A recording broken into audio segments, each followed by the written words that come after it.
development at Luna PR. We are a full stack PR marketing agency based out of Dubai. We have offices in London and New York. We're about 100 people. And yeah, October 2049, super excited. Big day tomorrow. Let's get this done and full energy tomorrow. I'm gonna let everyone on the panel introduce themselves and what they do, and then we'll get into some questions. If you want to start. Yeah. Sure. Hi. Thank you so much for having me. My name is Jewel. I am a global ambassador at SheFi, which is an education and community platform for onboarding women and non-binary folks into Web3 and empowering them to have successful careers in the space. I am also a contributor at Women in Web3 Privacy and have a broad background in marketing. Very cool. We can just go down the line. Yeah, my name is Jay. I'm co-founder and CEO in the A-Talk. A-Talk is a Web3 reward-based advertising platform. We already raised 1.5 million users now, but we didn't PG yet. So yeah, that's it. Nice to meet you guys. Hi, I'm Tristan. I'm the founder of Alpha AI, and what we do is we scour social media for market-moving signals, catalysts, information, and we serve them to traders. So traders love Alpha because you can search for you can ask any questions, and you know, like even any of these companies here, if you don't know what they are, just ask them, and we'll basically tell you like what the product is about, what is the token like, if it's a good time to buy, sell, etc. Hi, I'm Philip, Cookie3 co-founder and CEO and contributor to CookieDAO. So we are a data analytics company providing marketing analytics for over 200 businesses in crypto. On top of that, we are the creators of Cookie.Fun, which is like InfoFi platform providing mindshare about over 10,000 tokens and running Snaps campaigns, which are like performance-based high-level campaigns with creators. Thanks. Awesome. Very, very distinguished panelists. So I guess the first question will be more related to the topic, then you guys can relate it back to what you can do. So AI and Web3, how is it changing marketing? What are you guys doing specifically to use AI and Web3 in your marketing initiatives? I guess to help with your specific objectives, right? So you specifically you're looking at a small niche right now, right? Women in Web3, obviously growing very fast. But how do you start? Where's the starting point for you from building a community like that? And what are you using today to sort of scale that? Yeah, it's a good question. I have a few different perspectives, and my main background is as a copywriter and community builder as well. So I use AI a lot to customize text, so I come up with content, but I can never publish something that I haven't edited myself. I also have some advanced prompting, and I tend to give a lot of information. And with the filter on top of that of trying to protect my community's privacy as well. Not necessarily women broadly. We are generally quite safe, I think, in many places in the world, but more marginalized parts of our communities like queer people and trans people, and if you're traveling with certain a background or a religious background in a different part of the world, it can be unsafe to share your data. So I always want to try to be quite general, and then I need to come in as the human to customize and personalize the communications that I'm putting out there. And as a community builder, I cannot automate community or care or connection, but I can use tools to help me gather information and collate things, and then work with it as an individual. Sorry. It was sort of an open-ended question, so we can go down the line, but it's amazing, right? Like the evolution of copywriting with AI specifically, obviously you need the human component. The human element is so important, but when it comes to copy, it's a game changer. But we can go down the line. Yeah, if you want to answer next. Yeah, sure. So basically, we do a lot of stuff with AI, and basically on one hand we are using AI to for recognition of different things in terms of content relevance, the quality of it, like insights being provided within specific content, as well as language recognition. On the other hand, we are fighting with the AI stuff, so it's kind of a two-way sword, because it's like continuous, constant work without any end. Every time kind of bad actors, so-called, are trying to kind of gain a system we've built, we have to kind of catch up and chase them, and vice versa. So it's like constant race between us and AI users that are actually trying to manipulate the system we created.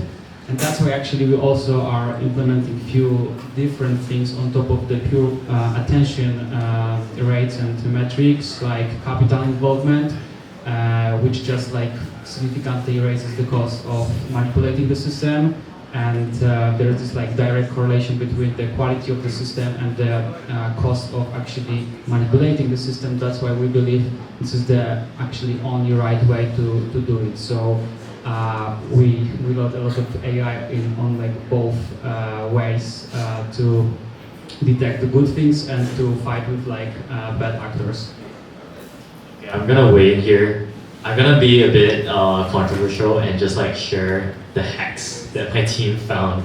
So we realized, so Alpha is like a social listening product for traders, right? So it's not actually a marketing product, but we realized that if you are struggling to get views and growth on CT or crypto Twitter, Alpha has this unexpected use case where if you post, let's say, content about cooking or about, I don't know, plasma, right?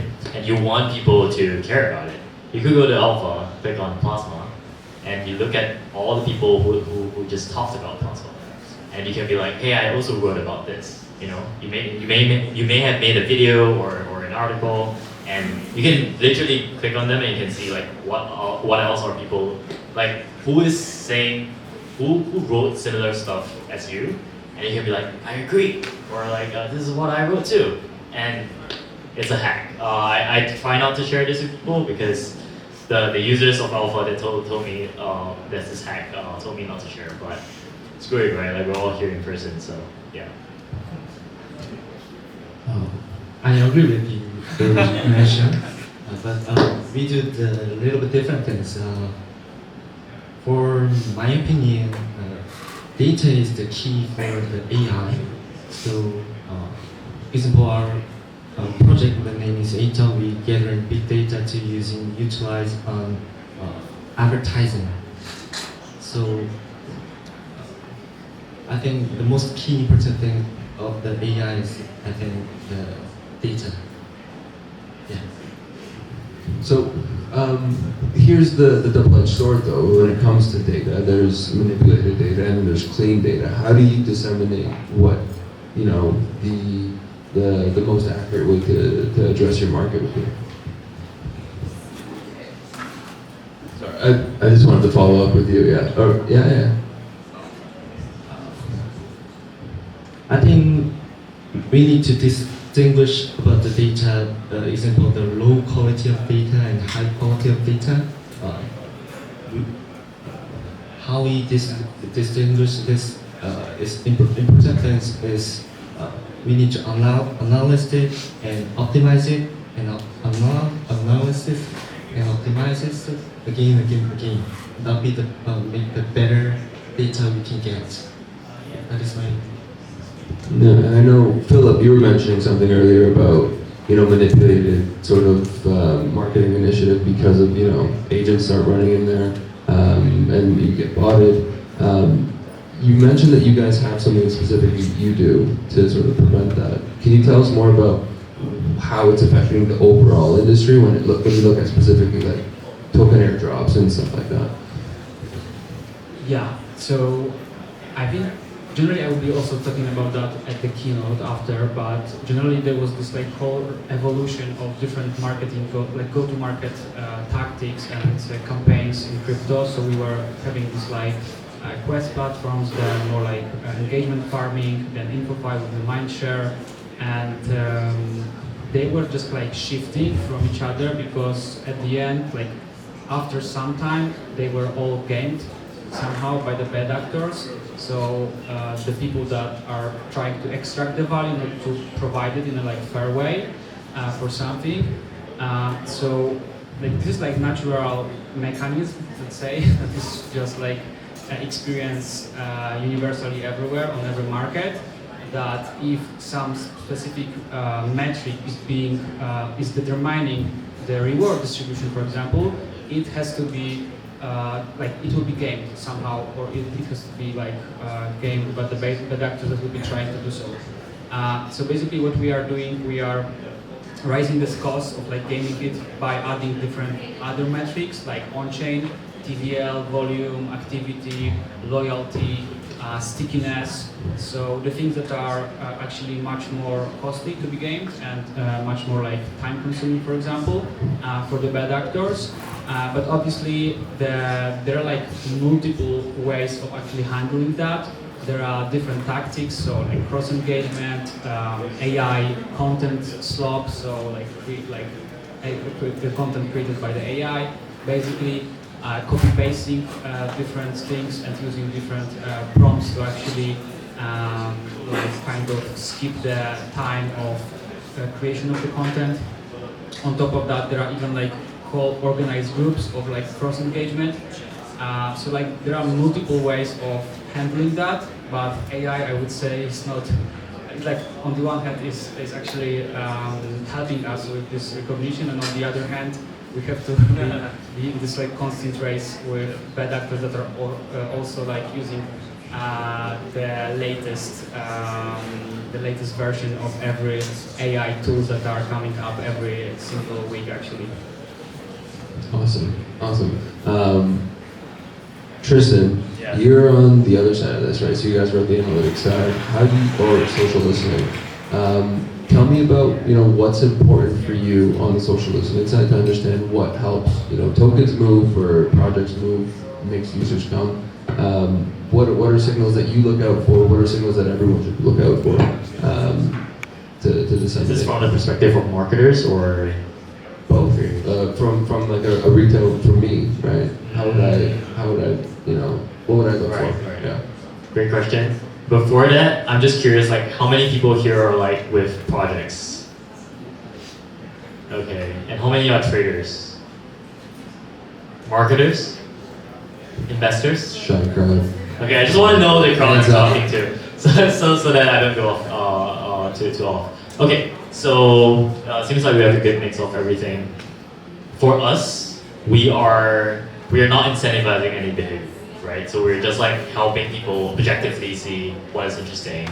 And the truth is, we can't avoid AI slop, right? Because I think one thing we did really well is like we have no bots, but now humans are acting like bots. Because humans are like, let me just automate and create some content out of thin air, right? And what we realized is that the context of the content matters. So, for example, let's talk about trading as a use case. So someone has way more weight if they have been making good trading calls, right? Like they say, hey, I think Bitcoin is going up from here, and it went up, right? Or maybe it's like Bitcoin is going down, and it did go down. So we are basically doing this thing called contextual reputation, where we're tracking, okay, can you trust this person in this context? And basically what we did is we simulated the performance of the tokens after they showed it, and we track it, right? So now we can see, yeah. I wish I can show you, but I'll show you later off the stage. People love it. So you can literally see if let's say Philip has been making really good calls, and some people are really good at 1 day time frame. So they show something, pump, price goes up by 20%. We know some people like that. And then there are people who are like long-term fundamental analysts, right? They're like, I think this is going up, and everyone's like, what the hell? Like, no one's talking about this. And then like 30 days later, it goes up, and you can see on the track record, like after 30 days, hey, on average, it's like up 30%. But on the 1 day time frame, down 5%. Yeah, so it's not very good at, so you contextualize what they're good at. So we didn't have all this figured out from day one, but what we realized is that if you try to assess good content holistically, it's very hard because there's also some use case, right? A shill, right? So just like a lot of tickers, it's spam to some of us, but it's good for some. So yeah, I think that is one way we're combating this. For marketers, then again, I would say that a lot of crypto projects eventually have a token. So it's important to also identify which traders you want to say good things about your token. And traders, like the good traders, retire. Okay, let's face it. The good traders retire, they don't come back again. So there's this constant wave of better and better traders that are coming up. And yeah, you can use tools like this to identify, hey, who's really good, who could be the next smartest money or enuts, and then get them as marketers, be even more long term. Go out to them and be like, hey, we've got all this alpha and we'd love to work with you. And at that point, they might not be anybody, but they will be like, okay, yeah, cool. Like, I mean, let's do it. Why not? So. Super cool, man. I love that. So, Julia, sorry, I sort of skipped over you because I had your mic. So you've worked with projects around the world, right? What have you seen from a community building perspective, right? What have you seen in terms of mistakes or people that have done it right? What have you learned, through your experience? For using AI? Using AI marketing, blockchain, like on-chain marketing or AI marketing. I don't know. I'm trying to think. Okay, so just good examples of people that are doing it right. I do think Shiva is doing a great job. I think Solana Super Team is doing a great job. There are a lot of projects that get a lot of love on the timeline.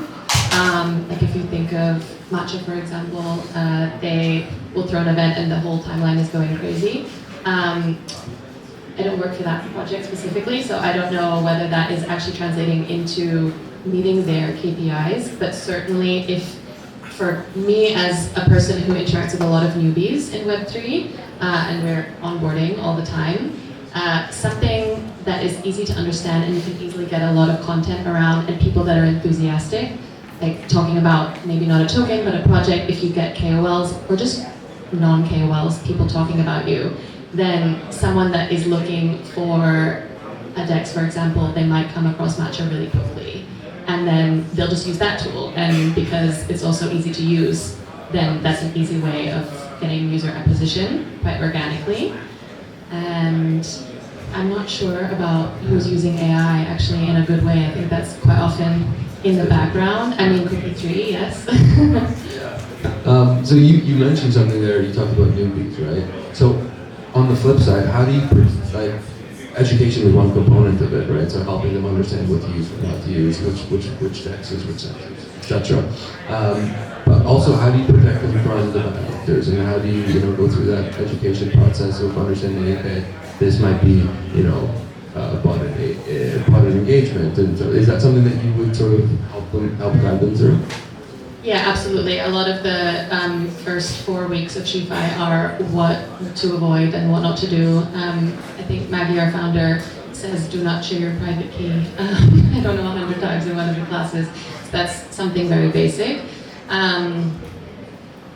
Also, women in privacy, one of the big things that we do is educate people on safety. As I mentioned before, it can be unsafe to be acting in crypto, not just because your wallets might get drained, but because your data might be leaked. Someone could have information about you and target you in a way that you don't want, that is unsafe for you. So we try to educate people just through also creating kind of a toolkit for tools that you can use and projects that you can engage with that protect your privacy, so that you're more in control of your on-chain action and your data.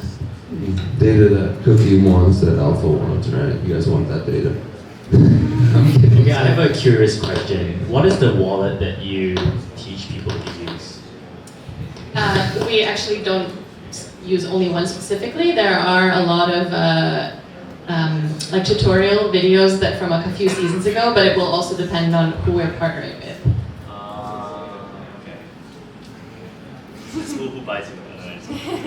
Well, Base was the sponsor for the last season, so a lot of the things were in, first of all, Coinbase Wallet and then about the Base app.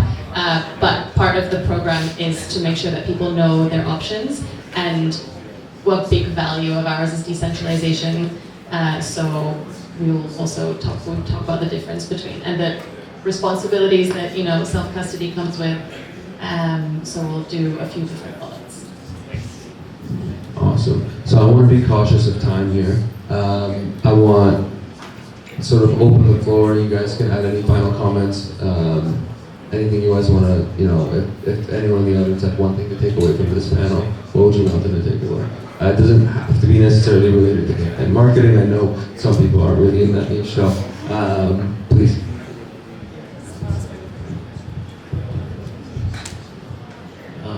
I want to go back to our title, AI and Web3 Marketing, growth hack or game changer. To be honestly, I think both of it, because when you're using AI for the tool with who can use well in AI, that'll be the best solution, I think. We already have a few experience when you're using the AI and do the analysis and adjust it and do the campaign. We achieved more than 50% ROI before when we using the AI. That is just one case we did before. We have lots of cases we utilize AI and get some of the good results. So I think AI, we need to use it, but AI is not the Superman. So we need to use that by the tools, and human. We can be a strength within the relationship with the customers. I think that two key, when you combine together, then we can use it well, and the industry will grow up well too in the marketing part. Yeah, that's Said, well said. We'll start at the end there. Yeah, so I think it's all already like changing the game in terms of measurement part. So like mindshare, for example, wouldn't be able to be actually measured without AI. So we are already using some like common and daily things in our lives that are actually already powered and like created thanks to existence of AI and LLMs. So basically, I would say it's a game changer. But on the other hand, it's a huge challenge to actually address on the other hand. Okay, I'll quickly weigh in. We realized that in crypto, marketing is really about making your community or your users feel like they matter. And honestly, the easiest way is to get them more views from their tweets, because like everybody's trying to tweet something, or you know, at least sometimes they try, and it sucks if like nobody kind of engage with them. So I mean, like I think different parties have tried to use AI or incentives to do that, but if you genuinely engage with them, I have seen very small ground up L2s, L1s that are doing really well because they literally build a real relationship with people. Yeah, like regardless of how big or small, and sometimes they grow to be really huge figures. So I think really the unscalable way works the best. AI just like greases the wheels a bit, but yeah, ultimately it's a relationship game. Awesome. I wanted to come back to two things that Jay and Tristan said. One was AI is not a Superman, and also humans are starting to act like bots, which is true and also a little bit scary. And so I would try to encourage everyone, especially people that are using data for marketing and also building tools with AI, and that is community, connection, care. Wait, there's a fourth one, culture. Culture is really hard, probably impossible to automate, And care is something that can be easily lost when we automate and when we use bots or AI, because they are not more intelligent than us. They might be faster in certain things. So not forgetting that care matters, and the people that are going to be your users or your community, they deserve that. Yeah, I completely agree. I mean, I ChatGPT writes my messages to my mom, so I need to sort of get back on writing my own content. Anyways, thank you guys so much for listening. Thank you to all of our panelists, and catch them off stage. Thank you.